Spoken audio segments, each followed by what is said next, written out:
Bom, foi bom ele ter chegado, porque esse Luniel chegou também. Nós estamos pensando no seguinte, e queremos saber se vocês todos estão de acordo. Nós, diante da riqueza extraordinária dos 4 comunicações da parte da manhã e das 4 comunicações da parte da tarde, para que não haja prejuízo para nenhum participante, nós achamos que, bom, agora faremos um debate, uma conversa com as 8. Vou tentar conjugar perguntas. Claro, talvez a gente possa ganhar. Pode me ajudar, fazemos isso junto. Tá perfeito. Então, quando tem assim uma pergunta, uma única pergunta para todos, une seule question pour 2 personnes, assim podemos economizar um pouco de tempo. E Magda não está de acordo de todos irmos lá para frente. Então, nesse caso, seria como uma roda. Nesse caso, sim, aqui não há votação, aqui é consenso. Então, não sei, se o consenso for assim, faremos como se fosse uma rueda. Acho que semana que vem. E o microfone ia assim. De acordo? Até mais. Não vai pegar direito assim a filmagem. Bom, agora temos uma parte da técnica, do setor técnico que está sendo o registro do evento, que diz que é melhor porque estamos a filmar e vai aparecer como seminário a mais, parte 1, parte 2, parte 3, e então é mais fácil para ele se os 8 vão olhar. Vou falar uma coisa também, que a gente vai deixar exposto um pouco do artesanato do Zimbiac e da Denome do Porã. Então quem quiser no final também. Estão à venda? E os objetos estão à venda.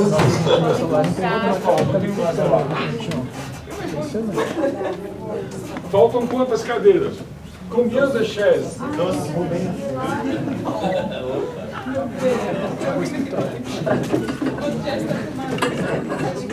Agora você começou. Não ficar no debate. Escritório. Aqui é a hora. Vamos lá.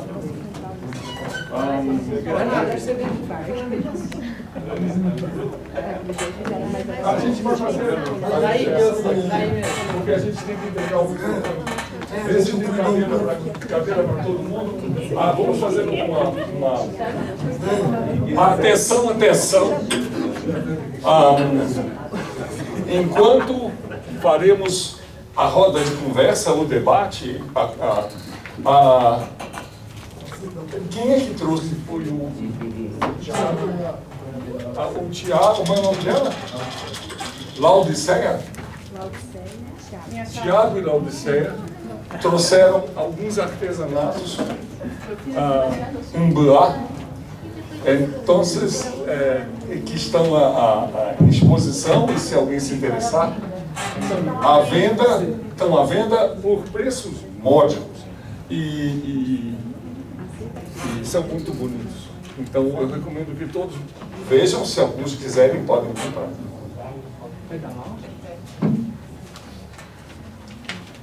Bom, então vamos fazer está aberta a sessão? Claro. Aberta a sessão. A sessão também. Então, vocês podem fazer perguntas. Vocês podem fazer perguntas entre si. Mais ou menos assim. A gente pode falar É que foram 8, né? Exatamente. E eu vou desarranjar lindas fotos. Eu tenho um monte de perguntas, mas eu não consigo. Está aparecendo, sabe aqui? Na Santa Ceia.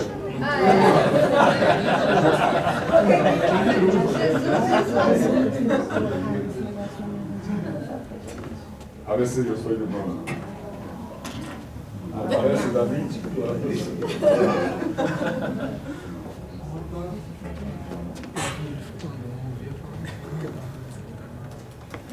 muito bem, vou tirar uma foto, olha, vou tirar, sorria.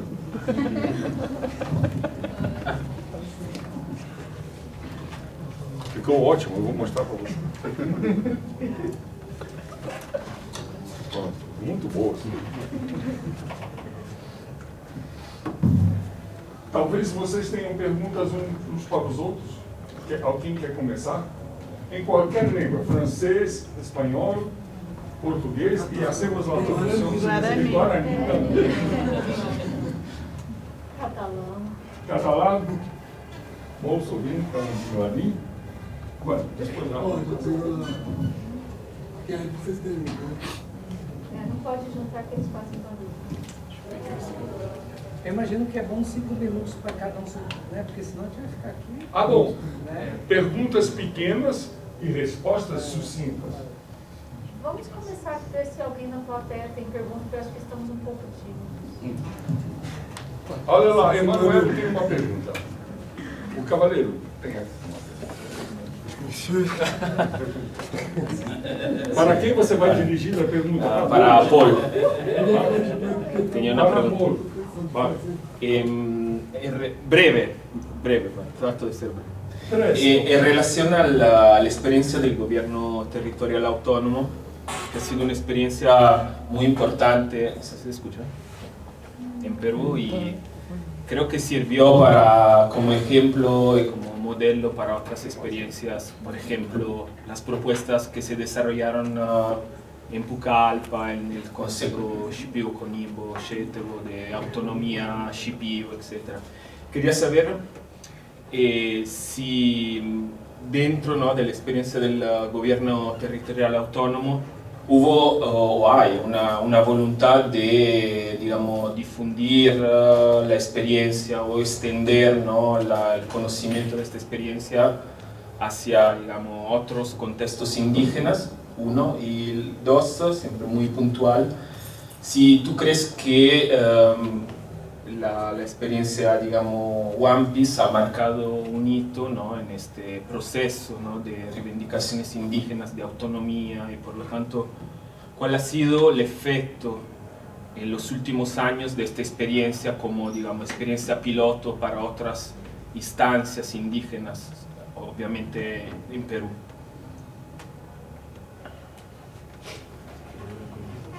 Alguém quer agregar ou o Jean Paulo já respondeu? Acho que o Paulo já pode responder. Se queira. Sim, claro, sempre uma prova.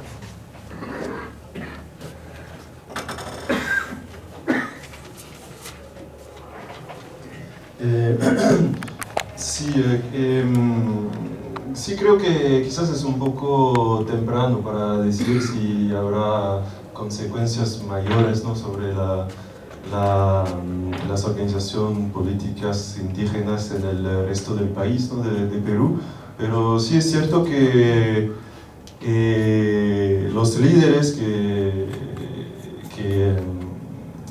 que originaron, ¿no?, este proceso, que conformaron este gobierno autónomo de la nación One Piece, tenían en la mente de difundir, claro, y por ejemplo, pienso que el primero presidente del gobierno, que era Bryce Pérez, hizo como se fue en Iquitos a hablar de esa experiencia ante otros pueblos indígenas, y para intentar, ¿no?, de que las federaciones indígenas ya existentes se vuelven también gobiernos, y por eso que esa experiencia así, por eso que hoy ya hay muchos pueblos indígenas que están intentando también hacer sus propios gobiernos, pero qué consecuencias no se sabe exactamente, pero creo que tienen en la mente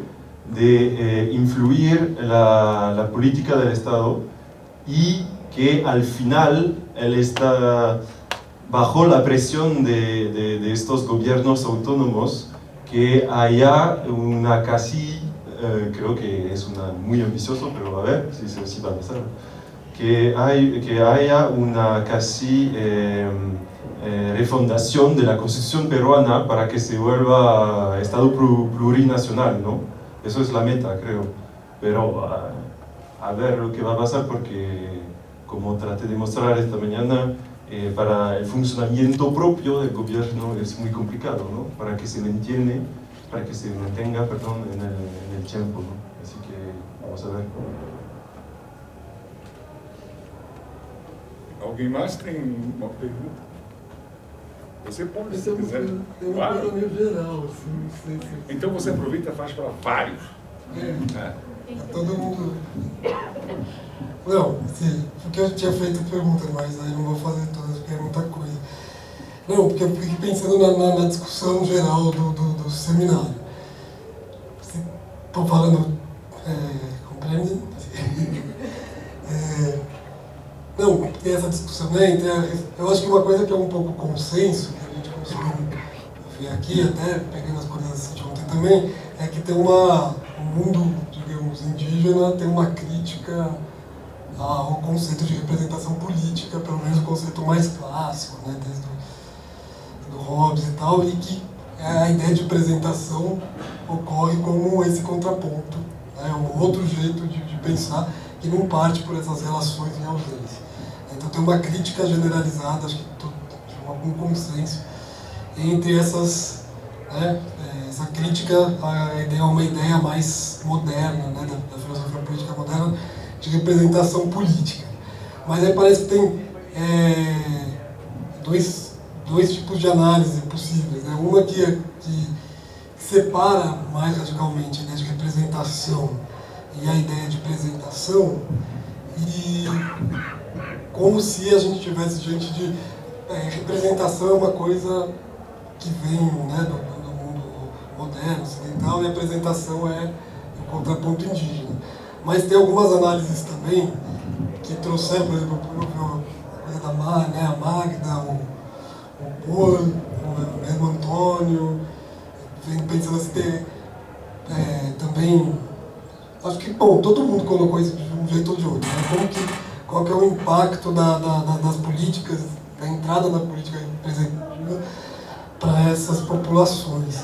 E aí tem uma coisa que eu achei interessante, que mesmo no ambiente da representação, por exemplo, né, as assembleias, o AMPs, as associações xinguanas, né, toda a questão das reservas, dos capitães, né, dos Caiová, né, também os Cacaitaíus, como que essa própria representação, o ambiente da representação ele é subvertido por uma outra lógica. Quer dizer, quando você está mesmo no ambiente da representação, mesmo no contexto de associação, de assembleia, de votos, você tem uma contaminação pela apresentação. Então você faz, né, como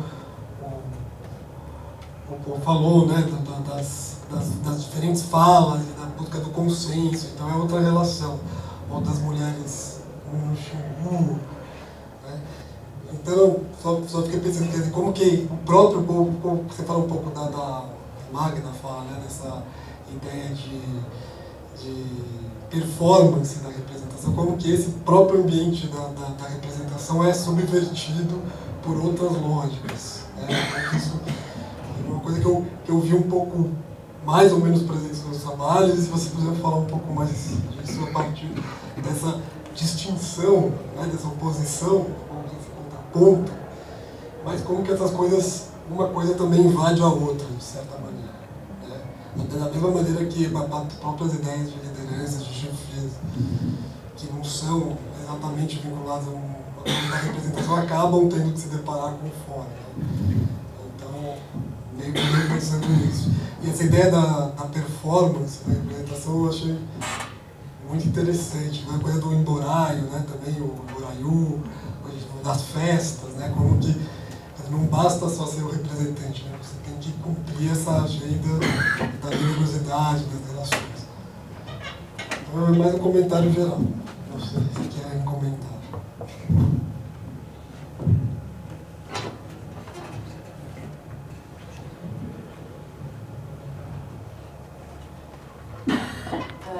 Muchas gracias, Renato, por tu comentario. Entonces,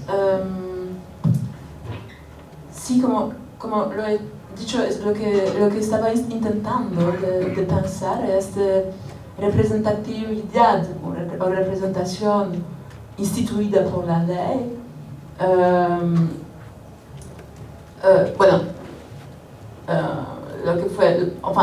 Lo que quería pensar esas dinámicas sociales que esta representación instituida por las leyes está provocando y está produciendo. Y también pensar la representación como algo que no está realmente fijo, pero justamente aparece en algunas situaciones, en algunos contextos, y por eso justamente este contexto ritual de la fiesta me parecía particularmente importante para pensar este tipo de relación, de representación. Es interesante porque ayer Alex también pensaba, ¿cómo decir? Ha construido su argumento pensando también en el espacio ritual, pero hemos escogido los rituales completamente diferentes. Aún pienso que entre los jíbaros también hay las fiestas de las comunidades que son muy importantes en la vida ritual. Para mí esta fiesta es importante porque muestra justamente todos estos actores diversos, con los intereses a veces contradictorios, que aún estas diferencias, diversidad, están construyendo la realidad de la comunidad nativa.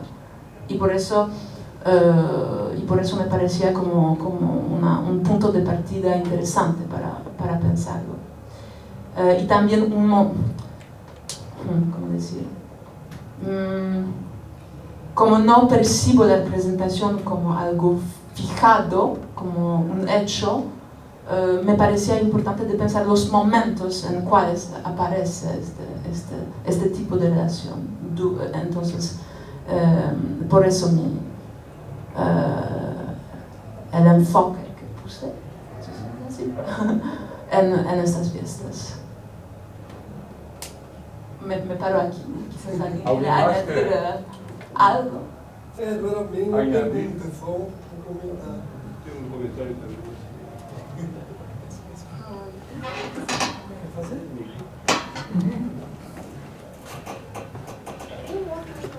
Foi trocar pneu. Ah, não, peraí. Não faz mal, questão de nome.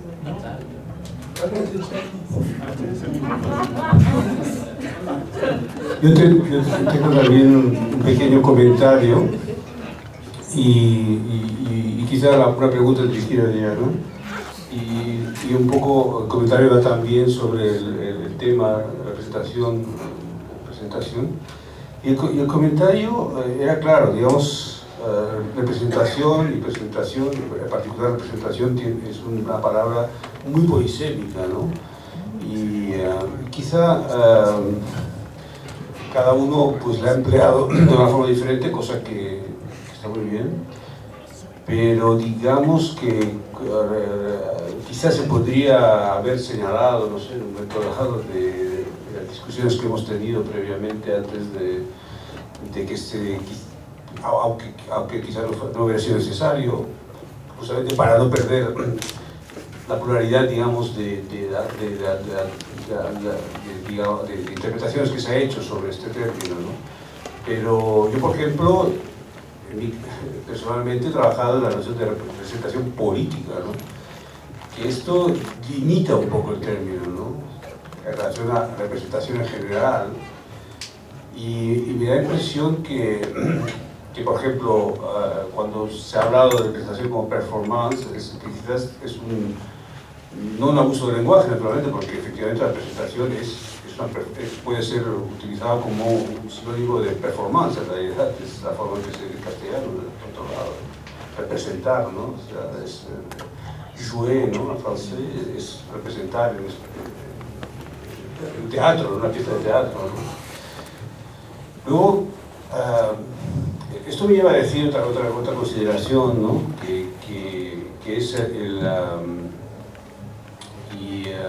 un pequeño paréntesis Me da la impresión un poco también que en las exposiciones de Paul y de Magda, que versan sobre el Perú y además eran en castellano y creo que puedo opinar mejor de las otras, lo lamento, un poco me da la impresión que había una especie de paradoja entre decir la representación es hoy en día, las instituciones representativas hoy en día son importantes, no son prácticamente ineludibles, etc.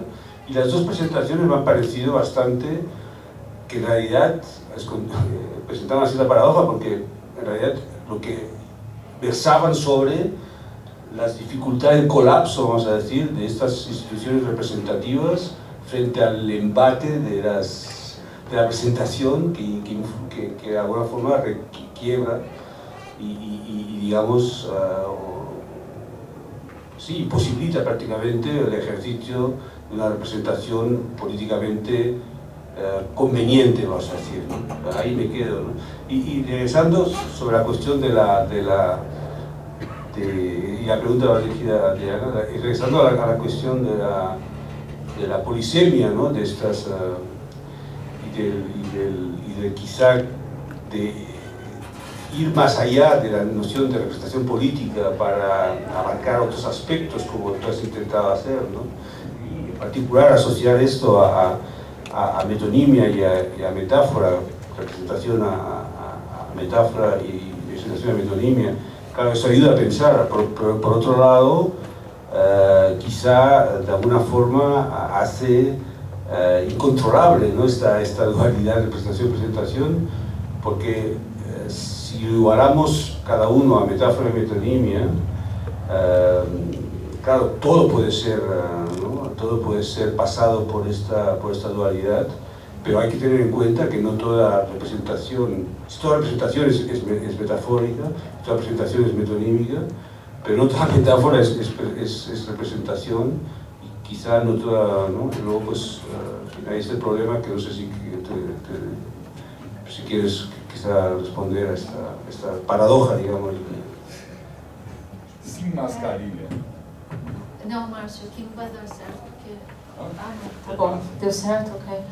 Não, Alex, eu não sei, assim, faz acho que 3 anos quase, né, que estamos ouvindo e discutindo esses termos, e esse foi um primeiro exercício de pensar, para mim, né, de pegar esses dois termos e pensar, bom, se eles forem metáfora e metonímia, quais são as aplicações disso para pensar a política num sentido mais largo, realmente, porque eu não estava falando sobre deputados indígenas, delegados indígenas, mas estava falando do território, como se relaciona, como se forma um novo lugar, mas eu não sei, eu não sei responder a sua questão, porque... Você quer falar, Márcio? Porque, não, porque eu estou ainda pensando qual é...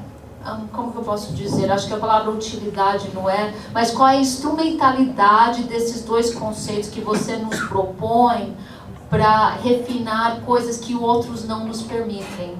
Então, esse exercício tem sido esse daí. Por outro lado, eu concordo com você, nem toda metáfora nem toda metáfora é representação política, ao menos, né? Nem toda metonímia é uma apresentação política. Então, acho que é isso. Vamos melhorar, né? Vamos detalhar melhor esses sentidos. Mas eu queria tanto que tivéssemos, pelo menos, todo mundo clareza do que estamos chamando por representação e apresentação, mesmo que seja para discordar, para o Paul ter um sentido e eu ter outro, mas pelo menos a gente saber do que está falando, para a gente avançar um pouco. É isso. Eu posso também? Não, só para colocar um pouco mais de questão.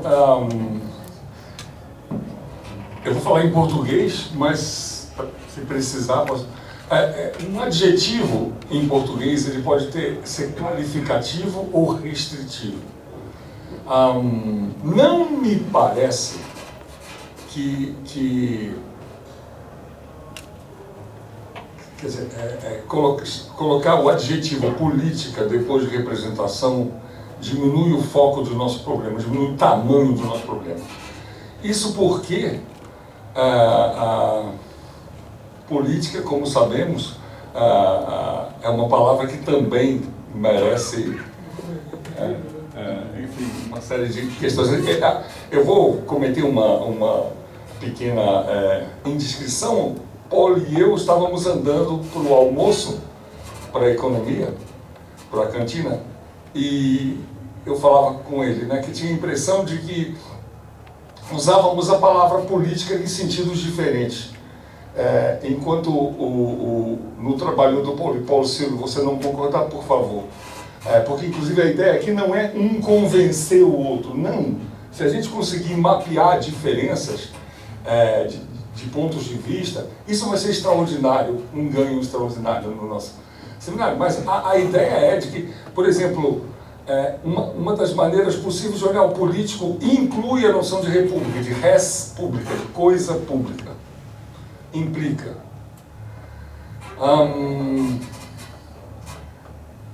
E outra, não é necessário. Quer dizer, o que, por exemplo, a Adriana e eu estamos defendendo é uma noção de política que não inclui a noção de res pública.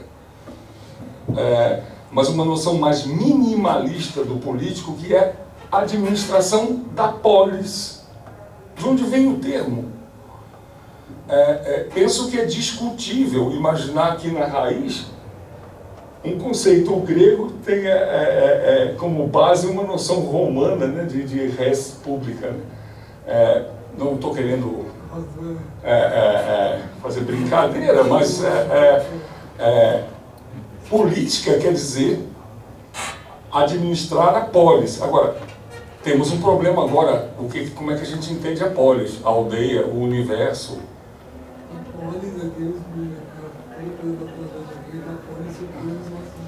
Exatamente, da polis em relação aos laços de sangue, a polis, enfim. Não acho, portanto, que um uso restritivo de política para diminuir resolve o problema. A minha proposta é mantermos essa polissemia, essa riqueza, e tudo bem não concordar, tudo bem, não temos exatamente o mesmo, não sei. Quer falar?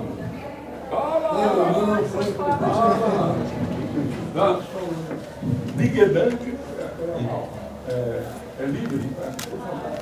Quizás si me permiten que quisiera contestar a Alexandre sobre esa cuestión, ¿no?, de que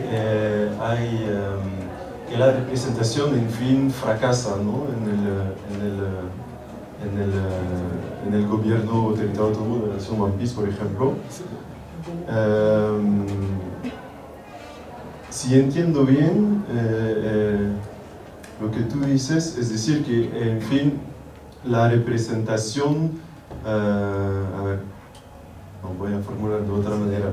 Lo que me parece importante notarse es que ese concepto los One Piece mismos lo usan, y lo usan reformulando un poquito.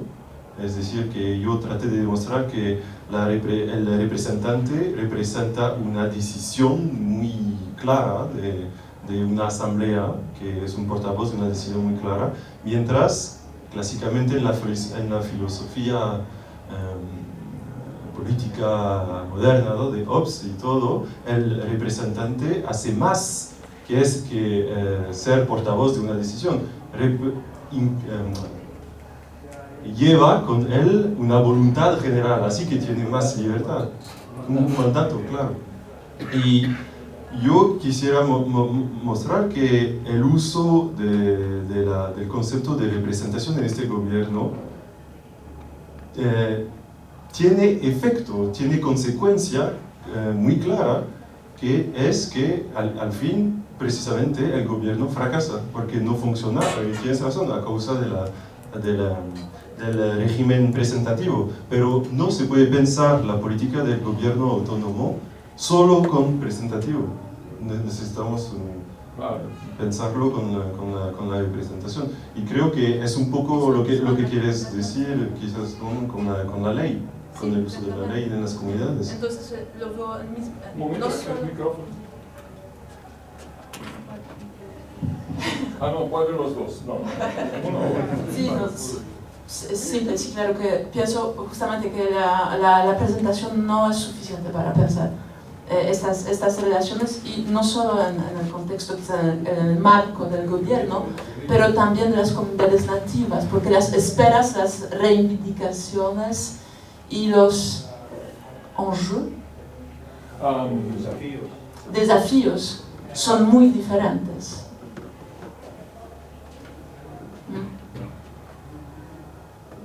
Tem luz no... Por favor. Não, é que eu ia, na verdade, trazer uma outra pergunta, se for para continuar, Então, acho se que você esse quiser debate... complementar aí, você não vai fazer outra pergunta. Tá bom, então faz você primeiro. Vai lá. Tá bom, boa tarde, eu chamo Tatiane, eu sou guaranióloga também, então peço desculpas porque eu só vim nessa tarde, não pude acompanhar as falas de vocês durante a manhã, e também vou fazer uma pergunta, duas bem interessadas. A primeira, eu queria ouvir mais o seu Luniel, né, que ele contasse um pouco mais sobre essa fala final que ele fez, né, de como os coletivos Kaiowá em Amambai, né, continuam se diferenciando e existindo né, conforme seus estilos de parentela. Então, quero te ouvir mais sobre isso. Eu também queria pedir a Adriana, não sei se você desenhou análise sobre isso, mas também te agradecer, porque foi muito didático, incrível acompanhar a tua apresentação sobre essas duas noções, essas explorações sobre essas duas noções. E eu gostei de ver os diagramas, né, mostrando exemplos de presentação, mas eu queria saber se você poderia falar de exemplos de representação. Não sei, se não tiver, não tem problema. E daí a outra que talvez é para todos os três, quatro, que inclui o Levi e o Lucas também, vocês falaram muito do contexto do território e das aldeias, né? O Lucas, né, falou bastante dessa relação entre interno e externo, e como que a figura da liderança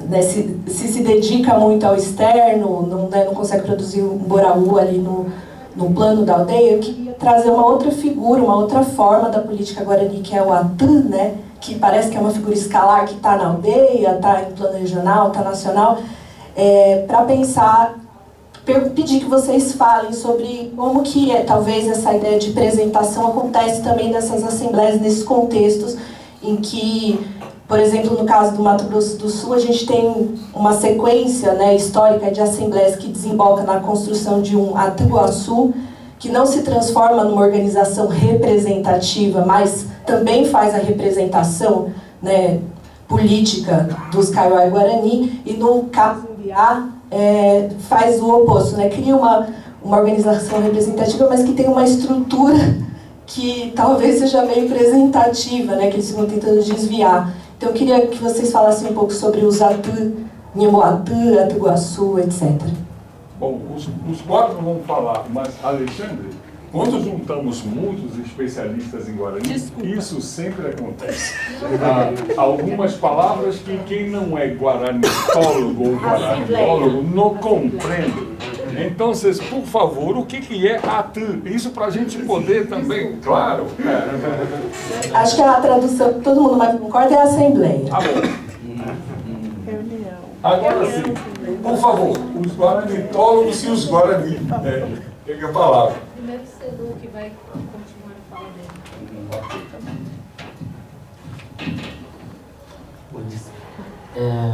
Obrigado, Tati, pela pergunta. Eu penso, não sei se eu entendi bem o apresentação e representação, né?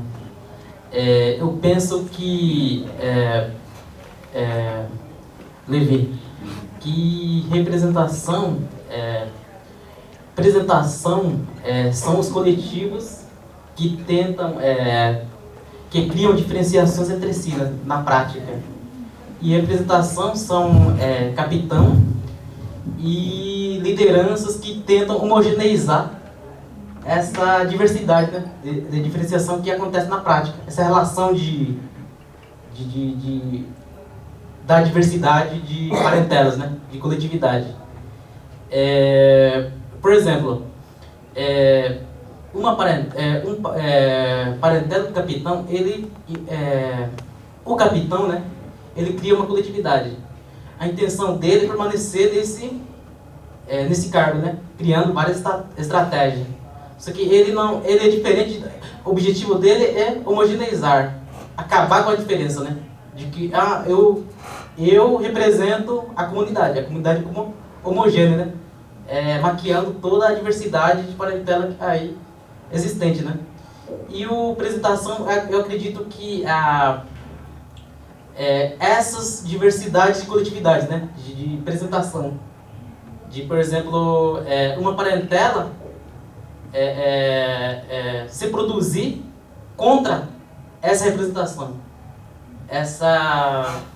esse controle, essa homogeneização do Estado, né? Que o capitão usa, né? O capitão é uma figura criada pelo SPI, né? Que é exatamente acabar com a diversidade, com o Kaiowá, com o jeito de ser de Kaiowá, né? Eu penso assim, não sei se eu entendi bem essa apresentação e representação, eu não digeri ainda o que é, né? Você acaba de dar um terceiro definição genial, ficou mais complicado ainda, Alexandre, isso é muito bom. E não sei também se respondi para a Tati ou não. Eu penso que, falando um pouco mais parentelas, coletividades, né, que residem na reserva, eles estão em constante conflito, de querendo ser melhor, querendo comprovar de que eu sou mais Kaiowá do que o outro, né? Nessa parte, né? Apresentações contra representações. Não sei se eu estou exagerando ou criando outra coisa que não está a ver com o tema, com o assunto.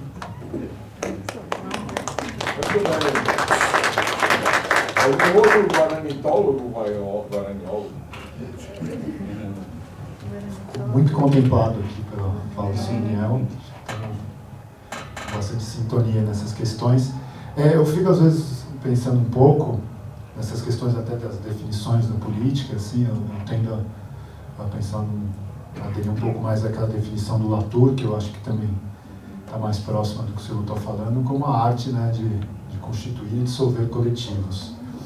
E nesse sentido eu acho que ela é mais interessante, é ampla demais, mas porque ela nos permite também pensar essas formas de política que eu acho que podem se relacionar com esse termo apresentacional que os Guarani fazem, os povos indígenas fazem, e que eu acho que não que uma coisa exclua a outra, mas eu fico às vezes pensando que a gente tem uma tendência a sempre usar as nossas formas políticas como medida de todas as coisas, né? Então quando a gente vai olhar essas formas, a gente fica sempre numa lógica comparativa e às vezes perde um pouco a oportunidade de tentar entender quais são, né, outras, né, maneiras, ações políticas que derivam de formas de organização que não estão sempre tendo que se referenciar, sempre tendo que se contrastar ou sempre tendo, né, que fazer uma referência àquilo que a gente entende, né, como que é a política. Então essa importância de olhar isso para essa heterogeneidade, essas diferenças, ou como que essas ações, essas relações funcionam na aldeia, seja relacionado a parentesco, ou seja, como estou tentando fazer por meio da troca, é de não ter que ficar olhando a política dele sempre tendo a nossa como medida de todas as coisas. A nossa que é sempre mais representacional, etc. Então, acho que isso é um exercício que é difícil de fazer, quando, de fato, sim, obrigatoriamente, pelo mundo que se vive hoje, os povos indígenas têm que, de certa forma, lançar a mão, né, dessas políticas representacionais para defender seu território, para conseguir viver, assim. Mas quando a gente vai tentar buscar outras, né, tem muita coisa que a gente ainda falta, né, tem muita fineza, muito detalhe ali que pode derivar outras maneiras de se organizar politicamente, não sei o quê, que estão sendo feitas nos territórios, que às vezes a gente não consegue ver porque a gente sempre está com esse olhar um pouco viciado de usar as nossas medidas, né, como parâmetro de tudo. Acho que isso é sempre um problema ainda muito clastriano, no sentido de ficar vendo a ausência, né, quando não tem as coisas que a gente acha que é o que é política.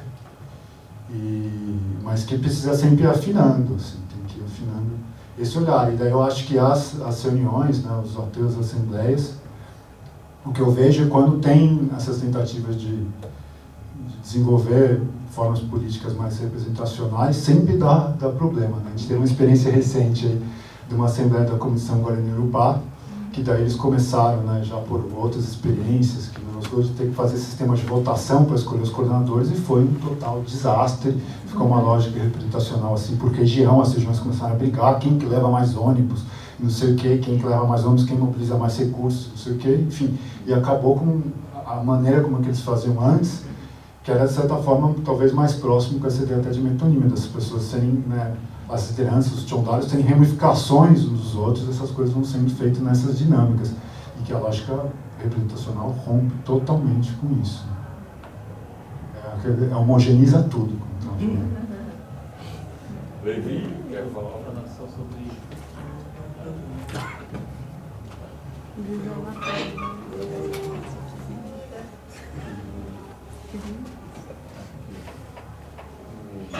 Bom, eu vou falar, respondendo a Tati, né, falar um pouco sobre a Assembleia de Iguaçu, né.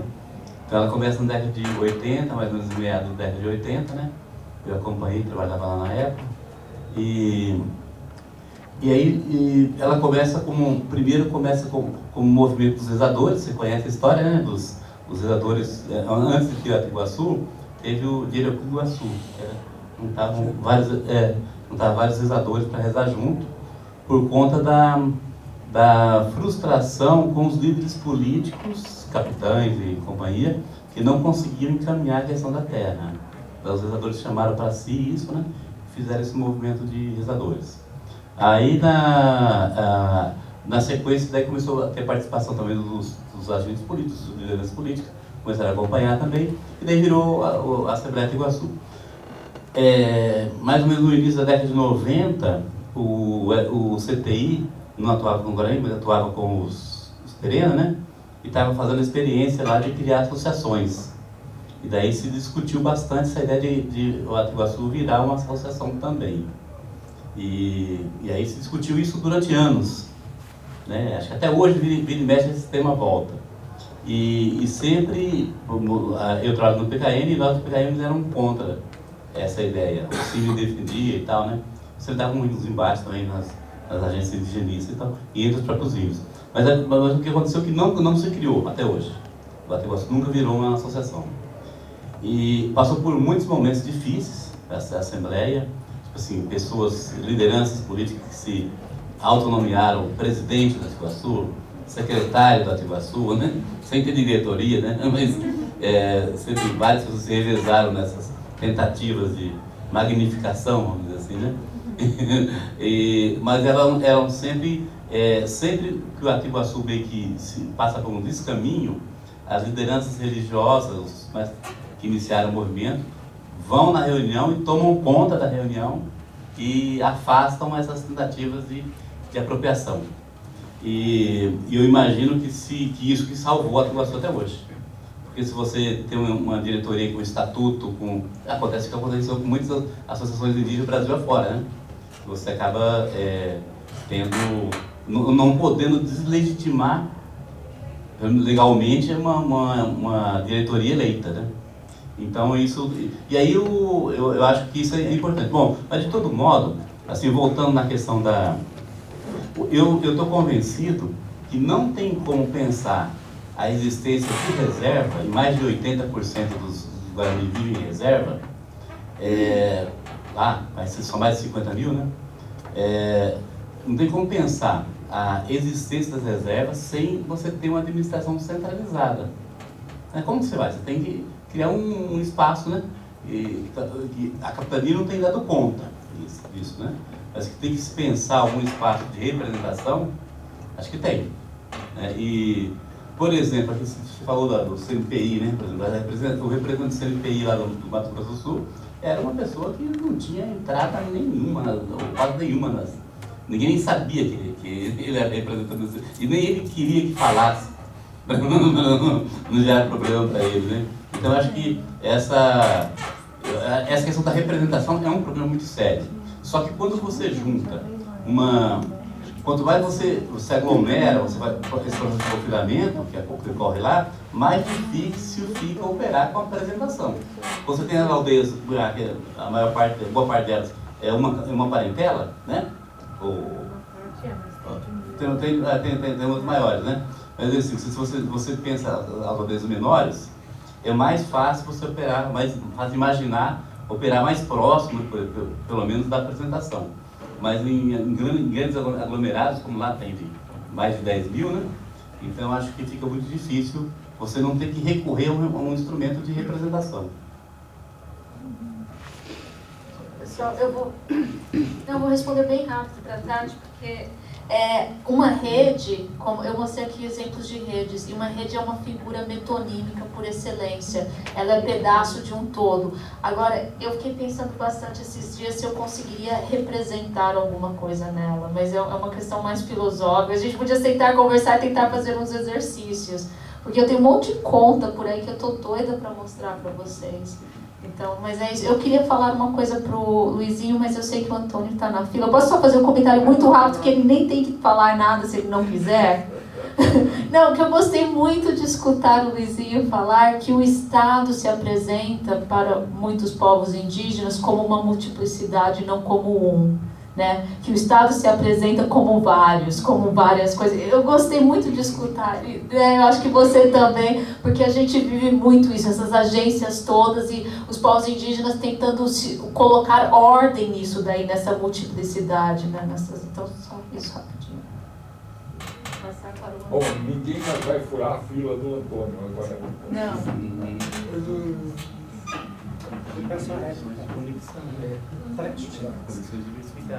Queria fazer uma pergunta para o Lucas, para conectar com um comentário no qual eu pensei ouvindo a fala do Luiz e da Magda. A pergunta sobre a relação entre troca, reciprocidade e generosidade, que você, em diferentes momentos, você se diferencia generosidade de reciprocidade. No início da sua fala você marca essa distinção, mas em outros momentos você vai tratar a generosidade como um tipo de troca. Então eu queria entender melhor como é que essas noções se articulam ou se separam nesse argumento. E o motivo para eu pensar nisso é que no contexto que eu trabalho, os Kalapalo olham para a generosidade de maneira muito distinta dessa. Generosidade é uma coisa que você precisa extrair de alguém. Uma pessoa generosa não é uma pessoa que dá muito, é uma pessoa que retribui muito. É uma pessoa que retribui quando solicitada, né? Então, a pessoa generosa é o Taitangi Banga, é aquele que não se dói. Não se dói quando eu tiro uma coisa de você, né? E esse instrumento da extração da generosidade, ele é mobilizado o tempo todo. Então, por que os chefes se espera que eles deem comida no centro da aldeia? Porque a gente dança para eles, porque a gente canta para eles, porque a gente ajuda eles a abrirem a roça deles. E aí, enfim, ouvindo a fala da Magda, né, que no contexto de festa as pessoas se aproveitam daquela situação, daquela relação de maestria para, enfim, vamos pedir comida, uniforme de futebol, motor, gasolina. Teve um caso no Alto Xingu de um rapaz que se elegeu vereador e a primeira coisa que fizeram com ele, depois que ele foi eleito vereador, foi dar para ele uma festa, transformar ele num dono de uma festa, que ele teria que voltar lá periodicamente para patrocinar, como um jeito de dizer para ele, olha, não se esqueça que quem manda somos nós, né? Que você tem que trazer algo de fora para a gente, que você está nessa posição para nos dar coisas, né? Um mecanismo de continuamente extrair a generosidade daquele agora vereador, né? Mas usando essa figura do dono de festa. Enfim, então, abrir uma conversa maior sobre essa questão da generosidade e da troca e o lugar dela nesses processos de apresentação. E aí uma outra coisa que era um comentário geral para a gente pensar essa questão da relação entre representação e apresentação, e que talvez a gente pudesse dar uma olhada, não agora, mas em algum momento, nas formas mesmo que essas relações de substituição de pessoas por outras assumem em diferentes contextos políticos, né? A gente tem o Thiago estava falando, ele não está mais aqui, né? Mas ele falou da liderança. Do líder é aquele de que a gente vai atrás. Em vários lugares a gente vai achar essa imagem do líder indo na frente e as pessoas indo atrás. No Alto Rio Negro a gente vai encontrar a imagem da fila para pensar a simetria. Não, mas no caso do Alto Xingu a gente também vai encontrar a imagem da fila e da ordenação do primeiro, do segundo, do terceiro, e como é que esse que ocupa o primeiro lugar eventualmente pode falar em nome do grupo num determinado momento e em outro não mais, né? Como se você tivesse chaves que acionam uma substituição e depois desfazem ela. Em outros contextos no Alto Xingu a imagem não é a da fila, mas é a de um banco em que o chefe se senta em cima e outro se senta em cima e aquele chefe vira o banco e o outro se senta em cima e aquele chefe vira o banco. Então você tem uma imagem de um monte de bancos empilhados e a última pessoa que se senta no último banco é a comunidade. São os filhos do chefe, todos os seguidores do chefe. Então como é que essas imagens todas de enfileiramento ou empilhamento, elas fornecem imagens possíveis da substituição que ora explicitam a relação do grupo com um agente político, ora ocultam ela momentaneamente, né? Talvez olhar para essas formas nos ajude a pensar nesse contraponto, como o Márcio colocou ontem, entre representação e apresentação, sem o perigo da gente começar a achar que a gente está diante de algum outro grande divisor, né? Que a nossa política é representativa e outras não, né? Enfim, talvez olhar para essas imagens de fato das formas possíveis de produzir substituições e desfazê-las, né? Assim, uma ideia aí para a gente pensar. Bom, eu vou de divergência, né, com a relatoria. Veja, quando eu falo, eu sou apaixonado pelo Clastres. Eu terminei meu mestrado, penúltimo parágrafo é uma homenagem ao Clastres. E eu trabalhei, uma segunda coisa, trabalhei com um grupo no mestrado Xerente, que não tem grupo tal, tem tantos, que condensa mais a ideia de situação colonial, né? Então, quando eu fui desenvolvendo uma certa resistência para quando a gente fica tentando olhar essa oposição, né? E me parece, né, que a ideia de apresentação e representação, de novo, recupera isso. Posso estar enganado, mas é para a gente polemizar, não é?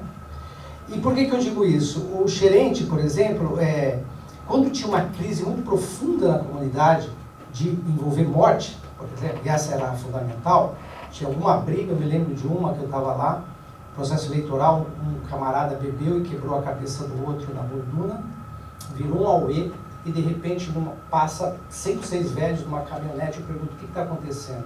Eram os representantes de cada um dos 6 clãs. Eu falei, o que acontece aqui? Acontece que quando tem uma crise desse tamanho, que coloca em xeque uma regra de vingança e de contra-vingança, os velhos se reúnem porque são os representantes clânicos.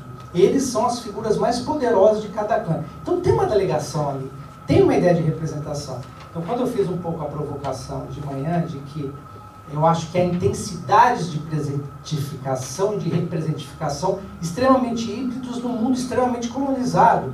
Como é que a gente vai falar de povos indígenas no Brasil sem levar em conta a situação colonial? Eu acho muito difícil isso. Então tudo que se fala, tudo que nós falamos aqui, eu fico tentando enxergar o que é, o que não é o Ocidente, né? Ou o que não é essa maquinaria ocidental, o que é o capitalismo. Estou dizendo que não existam formas de tradição, existem poderosíssimas. Nas comunidades quilombolas, nas comunidades rurais, na festa do divino. Existem em todos os lugares. Então eu tento ficar olhando os mundos, como o Lucas lembrou do Latour, muito mais em redes. Então quando eu falo que o Estado, eu acho que ali há muita pretensão falar que o Clastres errou, né? Mas uma percepção de que o Clastres chapou o Estado comum, e o Estado não é um. O Estado é uma tremenda de uma variedade, inclusive o não-Estado, que atua com os índios, o missionário, a ONG. Então o mundo que se apresenta, os índios se conectam nesse mundo, e muitas conexões.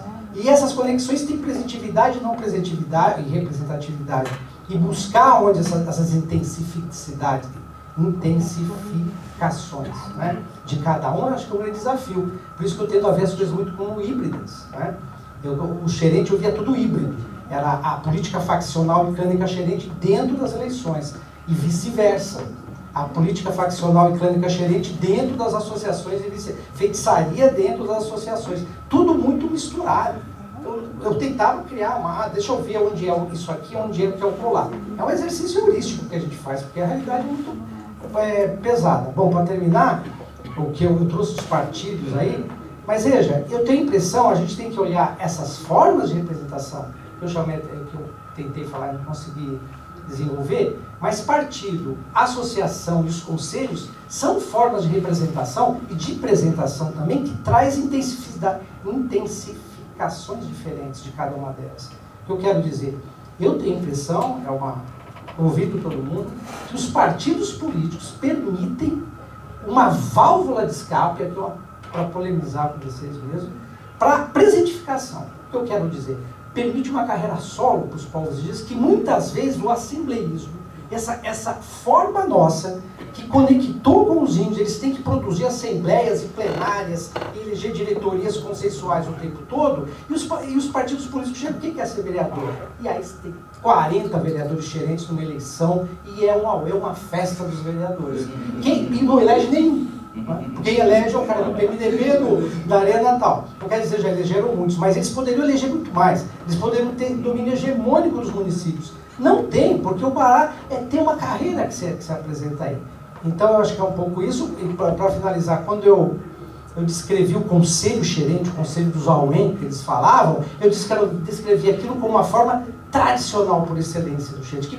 Eu fiquei encantado com aquilo, 6 clãs se reunindo. Cara, eu não sei se aquilo não é fruto da situação colonial, porque o xerente tem uma tradição, assim como o Chavante, de profundo facciosismo, espalhados pelo Cerrado afora, com grupos locais que tinham espaços muito, muito claros entre eles, de afinidades e de guerras. De repente botaram numa aldeia e aquele conselho de velho, que eu vi como tradicional, talvez é fruto da situação colonial. É um pouco isso que eu queria dizer. Adoro classes, tá? Só para dizer que eu sei. Mais alguma pergunta, algum comentário? Tinha uma pergunta mais. Pode responder. Isso é uma pergunta etnográfica. Lucas tem ainda que responder. Lucas vai responder. Vou tentar ser bem breve. Eu queria fazer para o Lucas. Antes, talvez que você responda depois, mas eu acho que estava entendendo reciprocidade como condição de possibilidade de vida social e troca, que échange, essa palavra em português não é fácil para quem é hispanohablante e francês, tá? Que troco não tem nada a ver com troca. Échange, que nós estamos falando. É o nexo instituinte. Uma coisa é condição de possibilidade, outra é um nexo, né? Aquilo que institui a relação. A gente pode passar o dia todo falando se tem reciprocidade ou não tem na troca, se a troca é simétrica ou não é simétrica. Eu acho que isso é o que eu tentei desenhar, mais ou menos, esse modelo era justamente que é um espectro, né? Ou seja, ao longo desse espectro você tem uma variação da reciprocidade, então tem multiplicidade de trocas que são feitas aí no meio, que vão ser mais ou menos simétricas em diferentes sentidos. E daí, nas extremidades desse espectro, eu estava propondo de colocar esses 2 polos. Um desses polos teria a generosidade e outro desses polos seria, por exemplo, a predação. Nesses 2, você tem como se fosse uma suspensão da reciprocidade, porque trocas seriam unilaterais. Daí troca no sentido de circulação entre os sujeitos, coisas que circulam entre os sujeitos, de uma forma bem ampla, né? Como todas as coisas estão subjetivadas, ou seja, tudo tem dono, toda circulação é uma troca que se faz entre esses sujeitos. E nessas extremidades, nesses polos, você tem ali uma troca, um movimento, uma circulação que ela é unilateral. Ou seja, no caso da predação, simplesmente alguém que só recebe, né? Tira do outro. E no caso da generosidade, tipo, é um só que doa e não recebe nada de volta.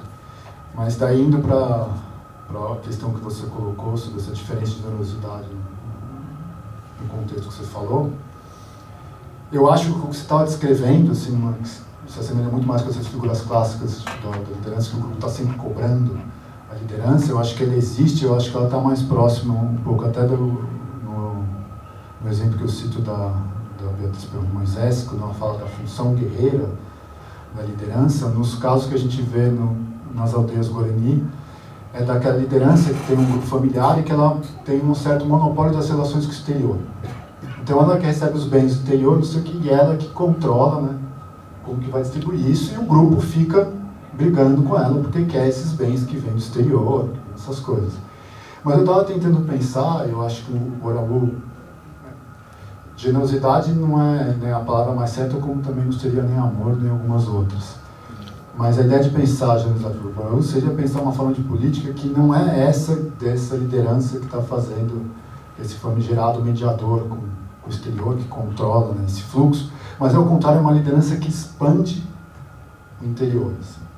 Ou seja, ela vai ter pessoas que não vão simplesmente ela vai controlar a relação que está fora, mas ela vai ampliar esse interior. Assim. Então ela vai ser generosa antes dos outros pedirem, ou seja, ela vai agregar novas famílias, ela vai, antes de alguém pedir, ela já vai resolver o problema da pessoa, no sentido de ela conseguir expandir esse grupo. Daí ela vai conseguir, mesmo numa aldeia pequena, começar a ter novas parentelas, se ela conseguir agir assim. Se ela ter essa iniciativa dessa generosidade, ela vai conseguir agregar novos grupos, novos diferentes. Eu acho que isso é uma forma de se organizar, praticamente de fazer política que é um pouco mais difícil assim, de pescar, assim, de entender, porque ela não atua, né, nessa forma talvez mais clássica que a gente está acostumado, de ver essa relação de oposição entre o chefe e o grupo, através, né, dessa circulação de bens que o chefe tem um certo monopólio. Né? Não sei, mais ou menos por aí. Mais complexo.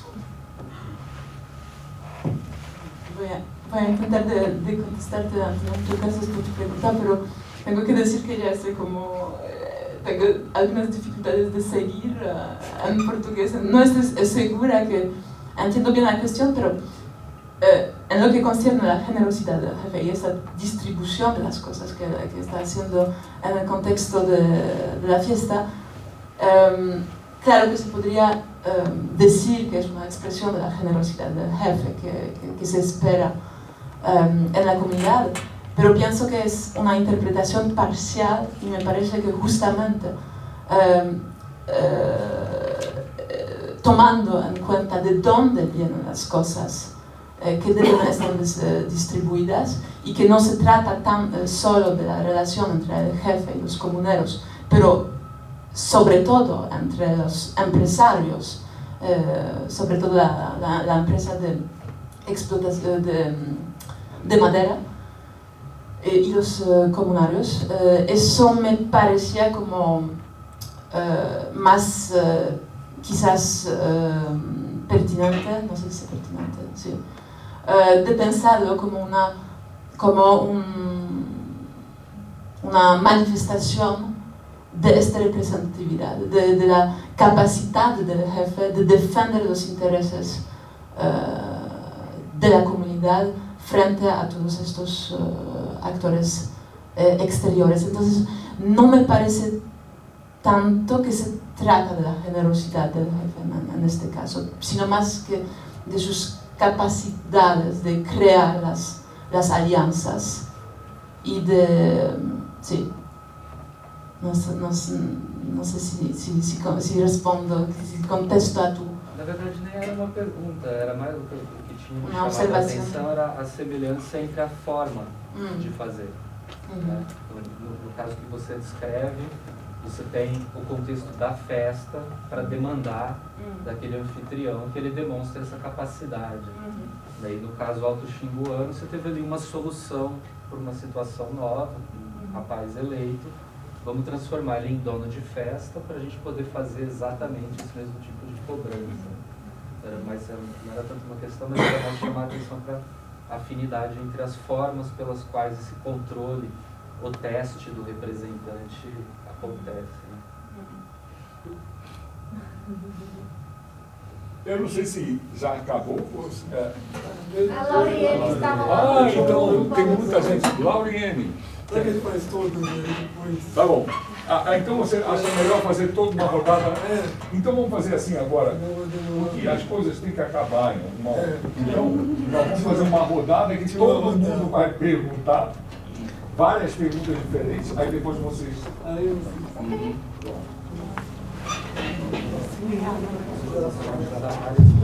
Oi, gente, boa noite. Queria parabenizar pelas falas de vocês. Eu acho que hoje foi um dia muito rico, né? Deu pra gente fazer aí reflexões profundas. E eu agradeço imensamente por estar participando.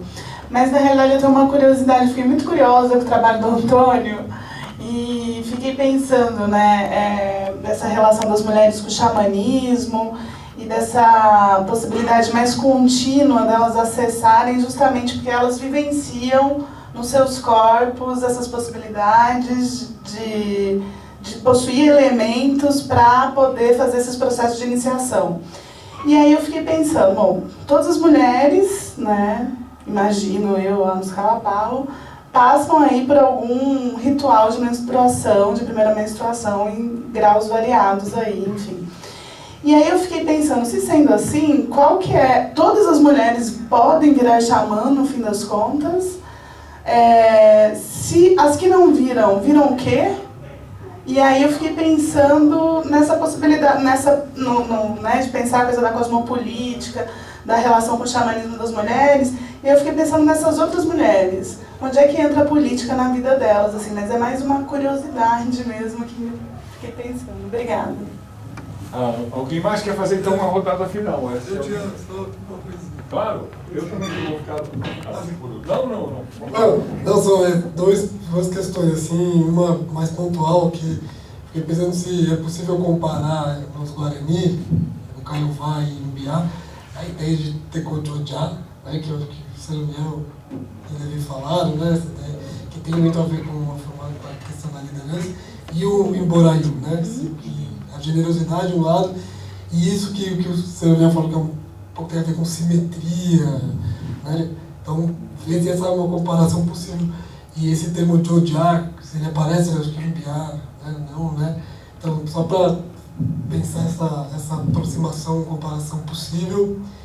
E aí, uma outra coisa, eu fiquei pensando na apresentação do Antônio, na etnografia xinguana, voltando para aquela questão, bom, quer dizer, uma coisa a gente fazer é separar representação e apresentação. Representação é tudo que vem do Estado Nacional e apresentação é uma moda indígena. Mas eu pensei, o Luiz também estava falando, né, das coisas, o Xingu e o G, né, o Brasil Central, tem algumas questões que aparecem que será que poderiam ser tratadas como dentro de representação? Aí eu fiquei pensando, por exemplo, na ideia dos mensageiros xinguanos, na ideia de convidar e de discursos cerimoniais e tal. E uma outra coisa que você estava falando, né, hoje, que a chefia no Xingu, ela tem sempre, dentro daquela coisa da Marion Swatan, sempre o registro do same-sex, né, e que dentro isso vale tanto para os homens como para as mulheres. E que para os homens isso tem muito a ver também com essa diplomacia feita fora. Então a gente poderia pensar isso como representação, e aí achei muito interessante quando você vai ver isso do lado das mulheres, que você fala que tem a ver com a coisa da furação das orelhas, quer dizer, onde se manifestaria essa socialidade política same-sex, feminina, no Xingu. E o xamanismo eu acho que não é exatamente uma socialidade política same-sex, eu acho que é uma outra coisa. Bom, a pergunta era mais ou menos essa, para pensar essas... Vocês são muito rápidos diante do horário. Não, então eu vou começar com uma divagação e eu vou falar outra coisa. A divagação nossa disciplina é de fato extraordinária, porque a gente acaba olhando, quer dizer, entrando nos debates, mas cada um de um ponto de vista. Então, exemplo, o Antônio coloca o problema e talvez no pano de fundo está pensando no Calapau, a partir do Calapau, Adriana dos Imbuá e por aí vai, e Levi dos Kaiowá e dos Rivos e o Bolcheire, eu dos Enauenê. Então, e às vezes nós, como diz em espanhol, não nos podemos de acordo, talvez porque a gente não esteja vendo as mesmas coisas. Eu digo tudo isso para dizer, por exemplo, a história da generosidade, eu não consigo entender, porque veja, eu talvez esteja de acordo contigo. Eu não vou falar as palavras da língua iraniana para não ficar muito chato, mas eles têm uma palavra que a gente pode traduzir como ladrão, tá? E a outra como sovina. Não são a mesma coisa, tá? Não são a mesma coisa. Parecem, mas não são, não é? Se todo dia você me paga um café, e aí o dia que você não tem dinheiro, eu não te pago, eu sou um sovino, um sapo, enfim, não posso até ser coisa pior, mas se você me vende o teu relógio e eu não te dou o dinheiro, eu não sou sovino, eu sou um ladrão. Enfim, assim que os Enauenê, pelo menos, me parece que colocam a questão. E digo tudo isso para dizer que eu não sei, talvez por isso, por essa deformação etnográfica, não consigo deixar de pensar representação e representação num pano de fundo de economia, de dinheiro. This is business. Francamente, quer dizer, apresentação não, eu quero dinheiro no meu bolso.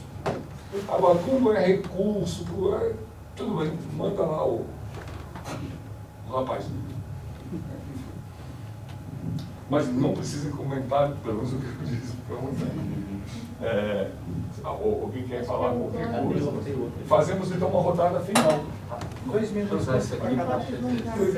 Considerações finais. Considerações finais. Amanhã tem mais. Às 10 horas da manhã, todos estão convidados. Pode perguntar para quem apresentou hoje. Claro! Pode perguntar, claro. Bom, tentando responder a pergunta da Laurinha, né, sobre a menstruação. As meninas, quando têm a primeira menstruação, elas entram em reclusão. E convencionalmente, digo convencionalmente porque está mudando, as meninas passam por um processo de reclusão mais curto, mas mais rígido que os meninos. Então, os meninos entram e saem de reclusão por anos. As meninas têm 1, 2 anos de reclusão para valer. Tem das histórias de mulheres que se tornaram xamã de verdade, né, que conseguem entrar em transe, falar com os espíritos, ver os espíritos, tem histórias diversas, né? Tem uma xamã muito famosa na região, por exemplo, que ela se tornou xamã aos 15 anos. Tem o caso de xamãs que só se tornaram xamãs já depois de uma certa idade, depois de pararem de menstruar. Não é qualquer pessoa que pode entrar, não é qualquer, nem homem nem mulher, que pode acessar esse tipo de xamanismo, porque depende de um evento biográfico, que é uma doença que quase te mata, mas o quase é fundamental. É uma doença que você não chega a morrer, e ela tem que ter sido causada por um espírito. Geralmente tem uma ação conjunta de um espírito com um feiticeiro, o feiticeiro faz uma sacanagem para o espírito fazer uma maldade que em situações normais ele não faria com ninguém. Então depende de um evento biográfico que está fora do controle das pessoas, e tem casos de pessoas que poderiam ter se tornado xamãs jovens, mas morriam de medo, não queriam ficar sem fazer sexo e foram se tornar xamãs de verdade lá na frente, né? Mas em qualquer caso, você tem, no caso das mulheres que não menstruam mais, a questão da menstruação deixa de ser um problema. No caso das que ainda menstruam, ela precisa ser controlada. Elas não podem fumar quando estão menstruadas, elas não podem atender ninguém para curar quando estão menstruadas. Então elas têm que entrar numa reclusão da atividade xamânica, não podem atender pessoas, né? Isso é uma peculiaridade da ação, do tipo de atuação dessas mulheres quando comparado com os homens, né? Os homens xamãs, o pajé principal da aldeia onde eu trabalho, quando ele era vivo, se alguma das filhas menstruasse, ele mandava a filha para casa de um cunhado, ele mandava a filha para outro lugar, porque se viesse alguém precisando dele, ele não podia estar contaminado por sangue menstrual, né? Então as mulheres pajé, elas precisam fazer esse controle. Mas existe o xamanismo que independe do transe, e esse é aberto para quem quer que queira aprender, né? Basta que você pague um xamã para te ensinar. E aí você vai aprendendo as técnicas, aprendendo cantos, aprendendo rezas. Esses xamãs, tem vários xamãs mulheres desse tipo que não entram em transe, tem alguma capacidade curativa, mas o contato com os espíritos aí é outro departamento, né? Então elas não entram, né? Não conseguem.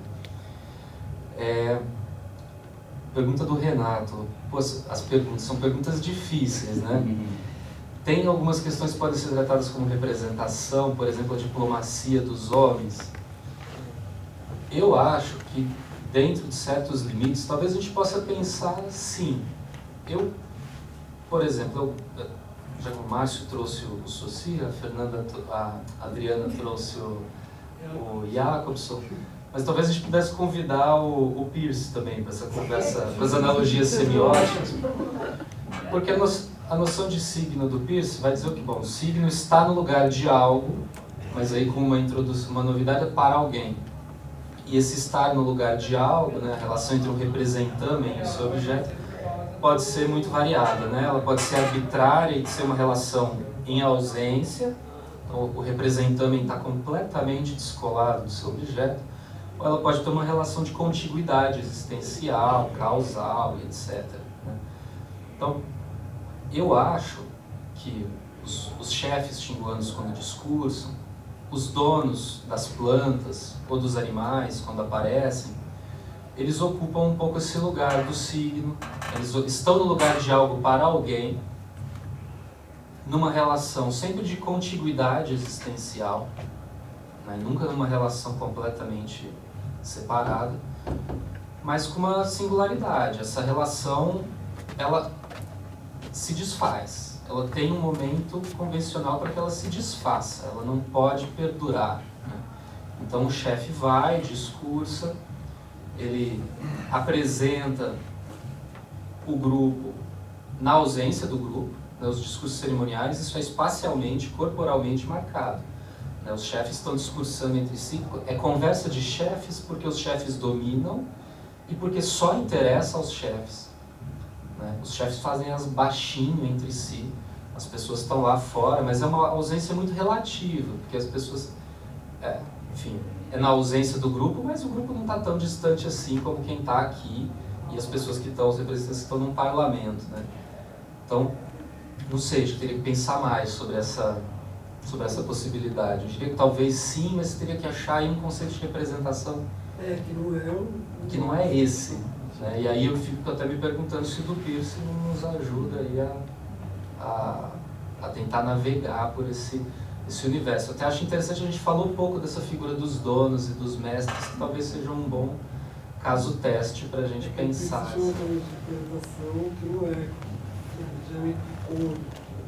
É uma outra coisa. Enfim, teria que pensar. E onde é que se manifesta essa socialidade feminina sem sexo no Xingu? Toda organização ritual supõe que as famílias dos coordenadores e dos donos de festa trabalhem em diferentes etapas da preparação de alimento. E nessas etapas a chefia feminina é fundamental, porque aí são as chefes mulheres que vão coordenar algumas etapas desse processo de produção e armazenamento do alimento. Então você tem vários momentos em que os chefes homens vão se reunir com os homens para produzir uma parte do alimento, as chefes mulheres vão juntar as mulheres para produzir outra parte, depois publicamente vão juntar o resultado do trabalho de homens e mulheres e vão entregar para o dono da festa, né? Como se fosse um trabalho coletivo, mas é um trabalho que na verdade é feito separadamente. Aí você tem os rituais multicomunitários das mulheres, mas que tem um complicador, né? O Yamurikumã, né? Yamurikumalo, em Kalapalo, é a festa das mulheres, as mulheres se sentam nos bancos da diplomacia dos chefes, mas sempre tem um homem de papagaio, uma espécie de papagaio de pirata na relação, que acompanha a mulher na hora do discurso cerimonial, muitas vezes faz o discurso no lugar dela. as grandes cantoras do Jamboree Kumalo, elas recebem os seus adornos, que são os adornos dos grandes chefes e lutadores, elas necessariamente devem receber esses adornos das mãos de um homem.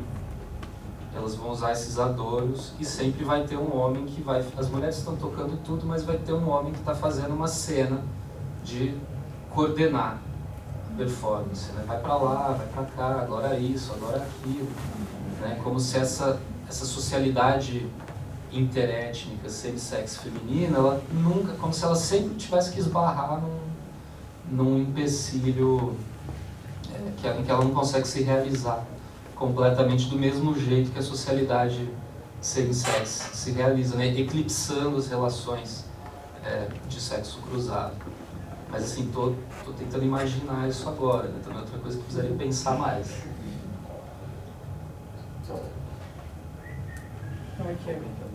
Um minuto? Não, foi legal todo o debate. Só lembrei duas coisas, de lembrança mesmo. O Chavante nunca apareceu a ideia de generosidade, que eu me lembre, nas inscrições do Moindaju, do Neighbor Lewis e do Moindaju no Xerente, de generosidade. Reciprocidade, sim, de troca entre tio materno e sobrinho. Mas essa ideia de generosidade, o que eu me lembro do Chavante era o bom chefe é aquele que olha pela comunidade. Esse olhar pela comunidade, não é cuidar dela, proteger, que eu me lembro e tal.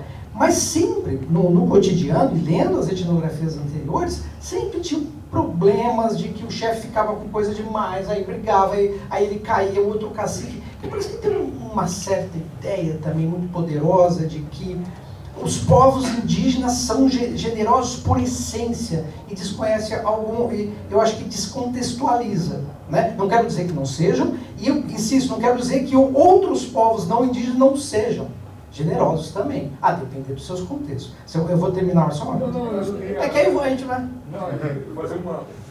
Porque eu fiquei confuso, talvez seja a hora, né? Quer dizer, a gente às vezes fala de chefe, no sentido, e eu estava na representante de associação, eu nunca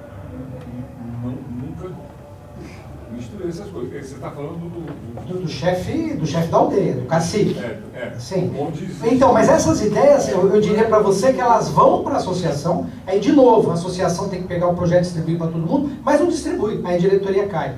Aí o vereador tem que distribuir, não distribui, faz o seu movimento. Então, há uma questão. O que eu queria, para finalizar, eu entrevistei um monte de homens, participei de assembleia com o gerente e tal, só fiquei nos homens, ela perguntou das mulheres. Aí uma vez eu vou perguntar para uma mulher o que ela acha da associação.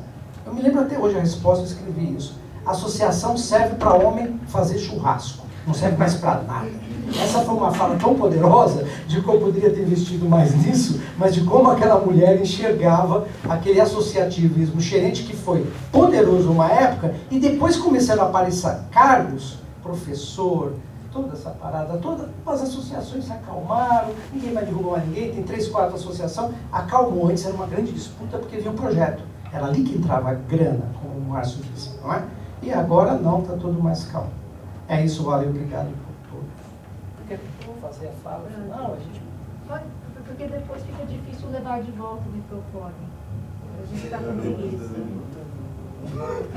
Não se entende. Posso falar, mas não quero.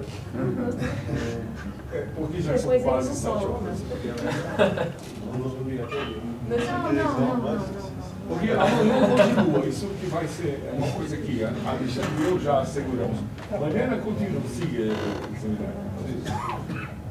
Podemos interromper a No, bueno, muchas gracias para todos. Não queria